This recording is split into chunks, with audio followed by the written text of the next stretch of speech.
ನಮಸ್ತೆ ಸ್ನೇಹಿತರೆ, ನಮಸ್ತೆ ವಿದ್ಯಾರ್ಥಿಗಳೇ. ನಾಗರಾಜ್ ಎಜುಕೇಷನ್ ಚಾನಲ್ಗೆ ತಮ್ಮೆಲ್ಲರಿಗೂ ಸ್ವಾಗತ.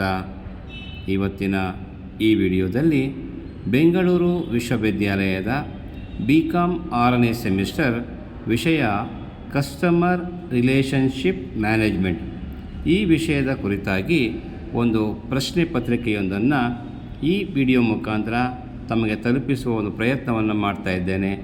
ಹಾಗಾಗಿ ಈ ವಿಡಿಯೋವನ್ನು ಸಂಪೂರ್ಣವಾಗಿ ನೋಡಿ, ನಿಮಗೆ ಇಷ್ಟ ಆದಲ್ಲಿ ಲೈಕ್ ಮಾಡಿ, ಕಮೆಂಟ್ ಮಾಡಿ, ಸಬ್ಸ್ಕ್ರೈಬ್ ಮಾಡಿ, ಹಾಗೆ ನಿಮ್ಮ ಸ್ನೇಹಿತರಿಗೆ ಶೇರ್ ಮಾಡೋದ್ರ ಮುಖಾಂತರ ಪ್ರೋತ್ಸಾಹವನ್ನು ನೀಡಬೇಕು ಅಂತ ತಮ್ಮಲ್ಲಿ ಕೇಳ್ಕೊಳ್ತೇನೆ. ನಮಸ್ಕಾರ.